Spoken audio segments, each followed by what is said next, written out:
Alright, yo, we back with another video. I know it's been some time since we uploaded a video, but today we're actually going to do one, and it's going to be focusing and centered around the newest character on JP. That character is going to be Mechamaru. Oh boy, let me tell you, Mechamaru, bro, has literally took my soul just to get him, bro. I swear. I basically went pity for this character, right?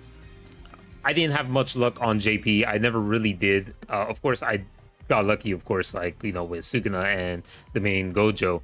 But I mean, other than that, I've never really been that crazy good on luck, I'd say. I'm more lucky on global than I am on JP. But yeah, I mean, I got him anyways. I mean, I was not about to not get this character. There's just no way. Like, his art looks so nice. Like, look at it. It's so good and clean. Like, just the atmosphere and everything. I was just like, yeah, I just need to get this character. Plus, we kind of needed it for green. I'm not even gonna hold you. Let's actually talk about him rather than talking about like external shit. First off, he is a green type attacker. So again, like I mentioned earlier, this is going to be another DPS character that we can look forward to using that isn't Hollow Purple Gojo.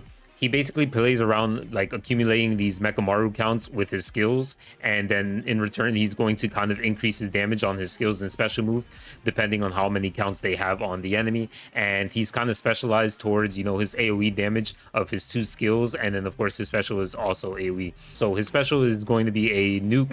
It's literally a nuke that does 1000% curse damage to all enemies. Granted, I do have it at level 10, I do not.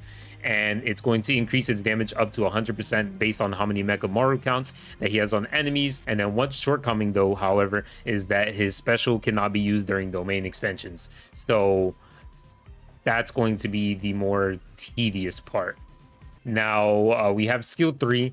Skill 3 is like huge damage output. So it's also an AoE skill, and it applies Mechamaru counts. And it's going to be very powerful in the new game mode, being able to reliably, you know, put out tons of damage outside of his specials, because he's going to have Mechamaru counts on the enemy, which is going to increase his damage output as well, you know. Now your skill 1 is mainly to kind of like build up your stacks. You kind of use this to get Mechamaru counts faster. You get like 2, right? And it lasts for 4 turns, and that's kind of what you're trying to do, is get as many as possible so that way you do as much damage as possible with your other skills. So I think like in terms of like skill priority though, you would probably be doing like your special, right? And then obviously your skill 3, because that's going to be dealing the most damage. Then your skill 2 is okay. There's going to be some cases where you use it. And then your skill 1 is purely just for your Mechamaru count. So we don't really care too much about skill 1 all that often. Of course, you're still going to level it up, but your highest priority, if you're like trying to go from between 7 and 10, or 8 and 10 for the other skills, is definitely going to be your ult first, and then like I said, skill 3, then your skill 2, then your skill 1. So right to left basically. Now he has a powerful new type of passive, right? And this passive is with the introduction of attribute passives, which boost damage on other stuff depending on how many characters of a certain attribute are in the same team. So basically like Kyoto, etc. It's this buff isn't really like insignificant. It's literally an insane buff. It's an insane buff to characters of those, like, I guess you could call them categories. You get up to 150% bonus damage. 150% bonus damage just for having Kyoto students in your team, right? Like, that's the maximum. Like, that's insane. So as we continue to get more characters that are of the Kyoto, you know, the Kyoto students, this is basically like, whenever we get a new character that's really good and they're Kyoto, they're literally going to essentially elevate Mechamaru to even more heights, especially if they are support characters. So Mechamaru, he's already amazing as is right now. He's going to be even better when we actually get better characters for the Kyoto students, right? And then we have the other passive. The other passive is, this is the one that I was just talking about, right? Is the one that you see 150%. It's actually insane. Like, it's ridiculous. 150% permanent damage bonus for just having 4 Kyoto students. Right now, we can't really fulfill that condition perfectly without sacrificing a lot from running some garbage Kyoto student character. But later on, when we get more, holy, is he gonna pop off, bro? Holy shit. Right? And then obviously we have his first passive. Now his first passive is puppet manipulation, and this gives you like darkness immunity, increased break damage. It wouldn't be a Mechamaru character if he didn't have some sort of break increase. and if the enemy's in the break status, then he'll deal increase his own damage by 30%, and it'll be for 3 turns, and you cannot stack it. Originally I thought you could stack it because it wasn't labeled as such, but you can't stack it. So as long as you just hit the enemy in the break status, you can do more damage. So you want them to be broken, basically. But yeah, anyways, that's basically gonna do for explaining what the character does. Let's actually go to the team setups and then get right into the showcase.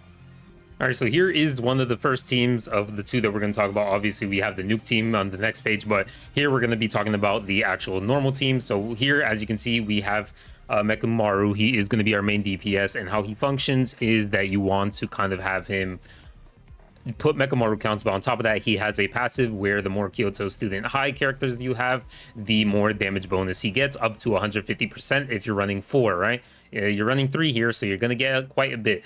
Now, as you can see, we have Mai, that's one of them, Momo is one of them, and Mechamaru is the other. I'm pretty sure he considers himself as one of them, so that should count for his buff. Now, we have Mai because Mai is an amazing debuffer, AoE debuffer, keep that in mind, which pairs actually very nicely with Mechamaru, who also is kind of like an AoE DPS character.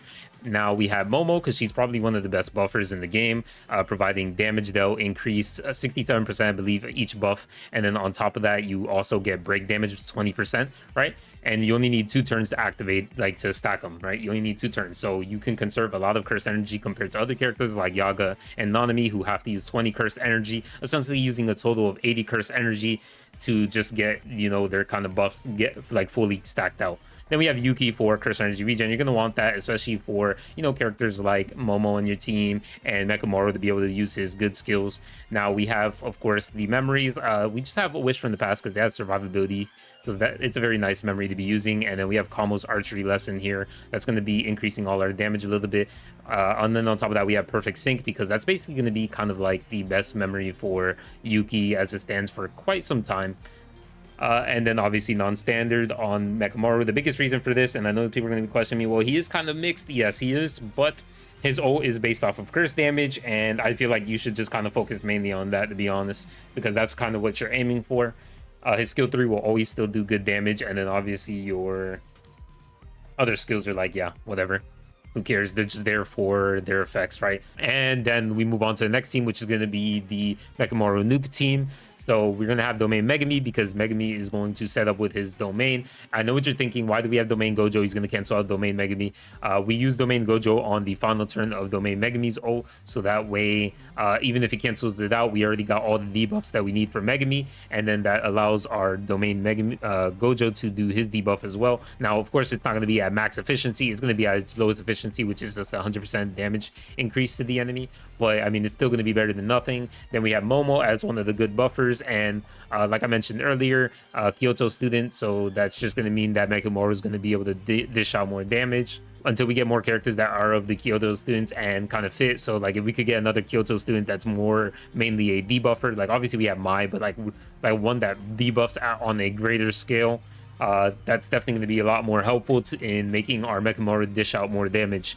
And of course, Mechamaru is here with non-standard again because we are going to be nuking with his ult. But yeah, anyways, that's going to be the teams. Now, the content that we're probably going to do is either going to be EX4 or Floor 37. It's going to kind of depend on how I feel, but you'll see it when I get to it, right? Anyways, without further ado, let's actually get into the showcase.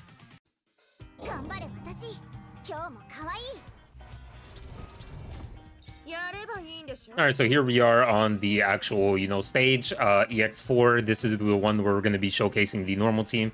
It's pretty standard, so you can kind of already figure out what's going to happen here. We're just going to be using skill 2, excuse me, not skill 2, skill 3, kind of AoE them down. Here we're just going to attack normally. We're going to skill 3 to get that cursed energy regen going, and then I think we're just going to kind of... I feel like I want to blitz through these. Just kind of give you an example. Now you have skill 3, so as you can see, skill 3 has 2 circles in some of the attacks. So the main one that you target is going to get hit by the initial circle, right? And then obviously you will have the AoE, so you'll know who you're targeting when you're using his attack because it's a two hit separate attack, which means you will kind of do a single target attack on the one, and then you'll do an AoE attack on everybody, right? So just keep that in mind when you're using him and you see the circles. Whoever has 2 circles is the one that you're focusing with your single target attack. And then we'll just kind of do it to show you what we can do here.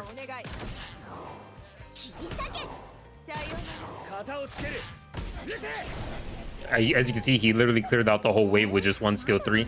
Now we're going to be a little bit more careful. I think what we're going to do here is just going to skill 1 normally. Skill 1, skill 1, and skill 1. And we're just going to keep focusing each one by one so we can build up as much curse energy as possible for the next stage.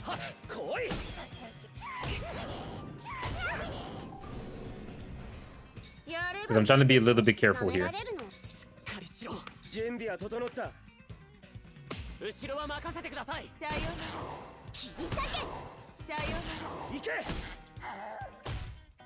Right, like I want to make sure I have as much curse energy as possible.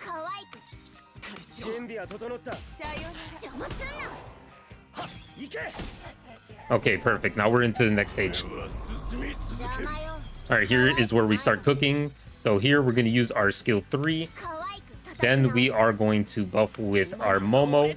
We're going to use skill 1 with Mechamaru here. I mean, excuse me, skill 1 with Yuki here. Then we're going to use skill 3, so that way we can get some stacks in of his, of his Mechamaru count. Nice. Nice. Okay, good. Alright, that's fine. We don't care. Oh, we'll use skill 3 again, whatever. We'll buff. We use some curse energy regen. Then we'll use skill 3 again with Mechamaru. So these last for 4 turns, so keep that in mind when you're kind of trying to manage your debuff stacking on the enemy with Mechamaru. As you can see, we already broke the enemy. Very good. Then we will skill 3 again. Then we will buff. We will attack. And we'll skill 3 one more time. Because these last for 4 turns, right? So we'll have 9. We'll have 9 Mechamaru count. Obviously, I want to have more than 9. If we could have 10, that's best case scenario. But I was not expecting to, you know, basically break the boss stack quickly. Like, literally. So that's what we'll do. We'll do it like this.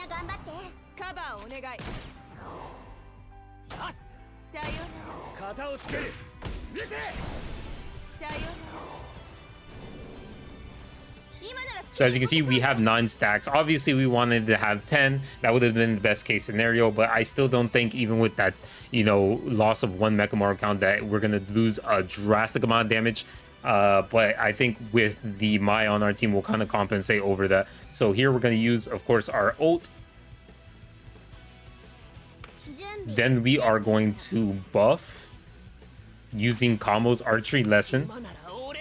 We will then use perfect sync with Yuki's ult, and then we will use non-standard with Mechamaru's ult, and then we'll see how much damage we do here. We shouldn't kill with Mai. That should be impossible.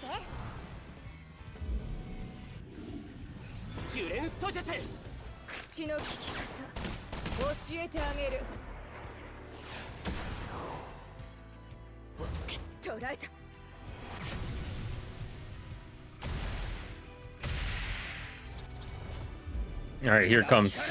Let's see how much damage we get. Okay, 3.4 mil, not bad. 3.5 mil.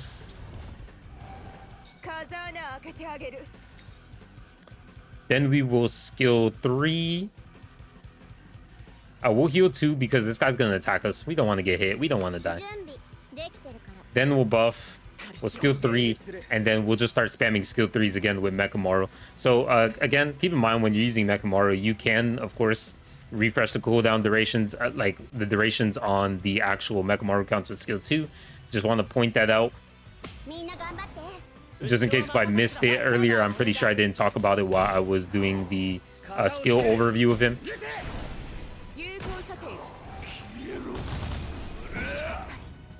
Okay, Mai's dead. It is what it is. Whatever, bro. Fuck Mai. We don't care. Buff. Skill 1. Skill 3.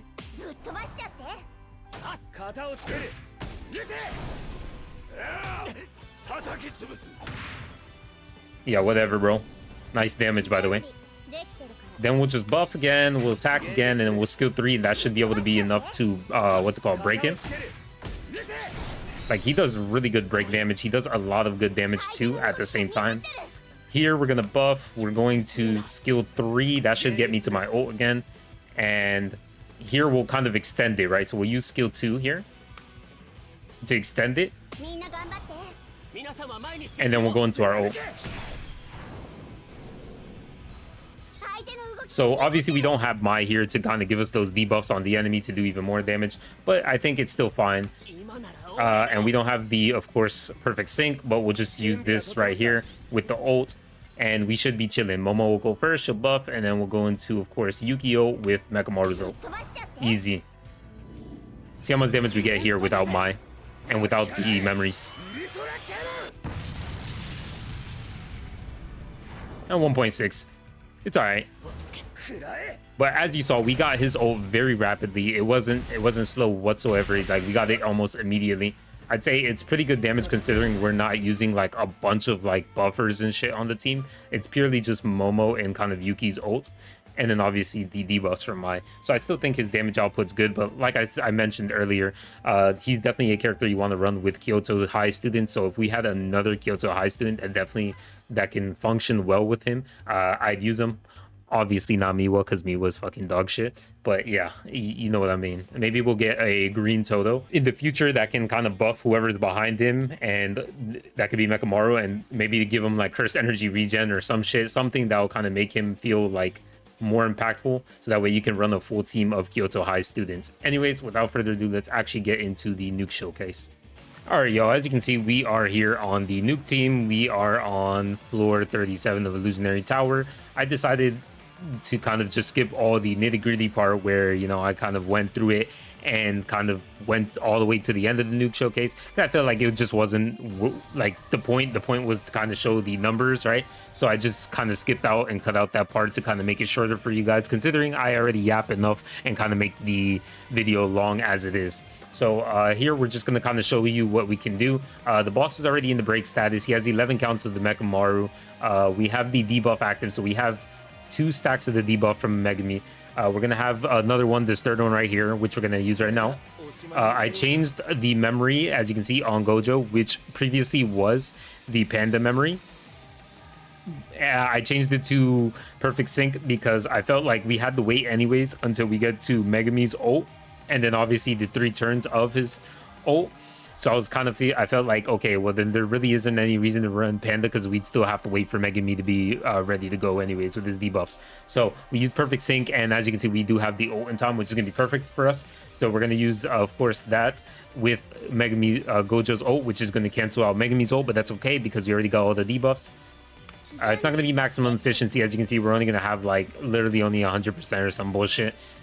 So we're not going to get the most out of it, but it's still a debuff overall. That's still one of the best debuffs.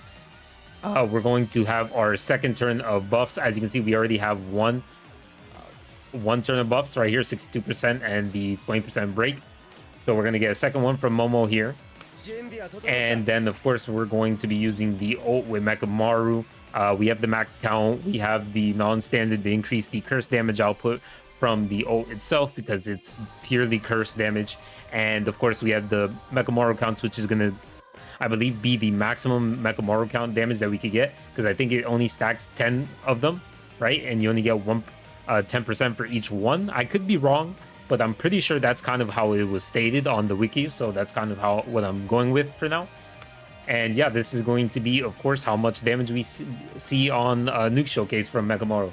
Keep in mind, in the future, like I mentioned, when we get more Kyoto students, especially ones that are going to be like debuffers, not Maya in particular, ones that are more focused on debuffing a singular enemy rather than a group of enemies, I think it's going to be better. One that debuffs on a higher scale is basically what I'm asking for, right? For a Kyoto student, then, you know, he's going to be even more powerful. Then he is powerful now, he's going to be even more powerful then.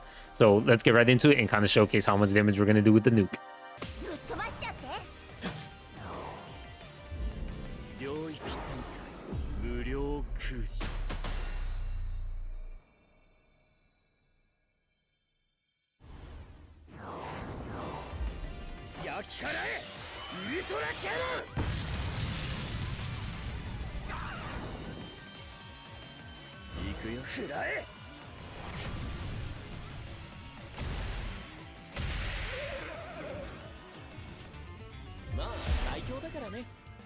So as you can see, we did 5.3 bill, excuse me, 5.3 mil.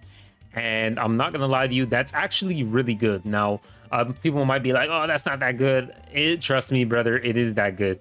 The thing is, my Mechamaru only has level 7 skills, so I'm literally missing like 300% extra damage for, well, 300% extra modifiers from his ult. That could be like literally another mil or 2 mil of extra damage that I'm literally missing out on.